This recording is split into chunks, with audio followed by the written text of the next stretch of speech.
Assalamualaikum warahmatullahi wabarakatuh. Di sini saya akan mempresentasikan UAS Sistem Informasi Manajemen saya, dan perkenalkan, nama saya Gabriel Harja dari Prodi Manajemen Regular Plus Kampus Pancasakti Bekasi. Saya mengambil dengan topik manajemen sumber daya manusia.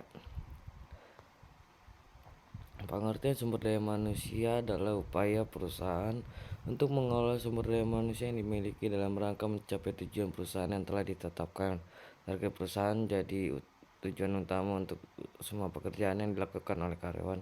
Meski demikian, manajemen SDM kekinian tak lagi hanya berfokus pada pemenuhan target perusahaan saja, namun juga memikirkan bagaimana perkembangan dari setiap talent yang dimiliki perusahaan. Hal ini bergeser karena talent ini tidak hanya berperan sebagai mesin saja. Fungsi dari manajemen SDM: 1. Perencanaan. Fungsi yang dilakukan dalam rangka mengkaji, menelaah, dan mengamati kebutuhan SDM secara sistematis untuk memastikan jumlah karyawan dan bidang kalian yang dibutuhkan. 2. Rekrutmen hingga pemberhentian. Manajemen SDM juga bertanggung jawab atas proses rekrutmen hingga pada pemberian karyawan secara baik. 3. Fungsi pengupahan. Perencanaan, penghitungan, pembayaran, dan komplain terkait pengupahan jadi fungsi selanjutnya yang dimiliki manajemen SDM. 4. Penilaian kinerja dan pengembangan karir. 5. Pelatihan dan pengembangan kemampuan. 6. Keselamatan kerja. 7. Pengolahan hubungan kerja. Apa tujuannya? 1. Mengembangkan sistem kerja yang dimiliki perusahaan hingga ke titik paling optimal. 2. Mengembangkan praktik manajemen berkomitmen yang memandang talent sebagai stakeholder dalam perusahaan. 3. Memastikan ketersediaan kesempatan yang setara.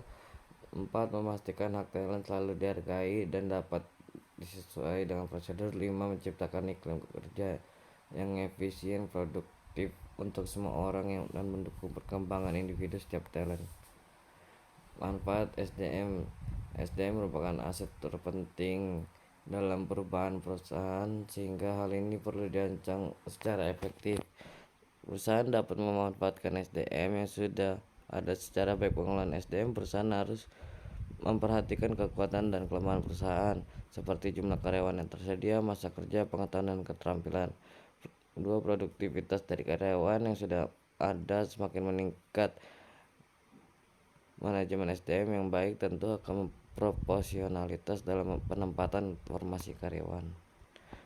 Penentu kebutuhan tenaga kerja atau karyawan. Kebutuhan akan tenaga kerja di masa mendatang, baik dalam arti jumlah maupun kualifikasinya, untuk mengisi formasi tertentu dan menyelenggarakan aktivitas baru. Perusahaan yang sudah besar perlu memiliki perencanaan yang strategik. Selanjutnya ada penanganan informasi ketenaga kerjaan. Penanganan informasi sumber daya manusia yang dimiliki bisa meliputi masa kerja setiap karyawan, status perkawinan, tunjangan, jumlah penghasilan, pendidikan, dan pelatihan yang ditempuh. Penelitian: sebelum melakukan perencanaan, maka diperlukan penelitian, termasuk penelitian mengenai manajemen SDM. Hal ini guna untuk mendapat gambaran serta keterangan yang akurat.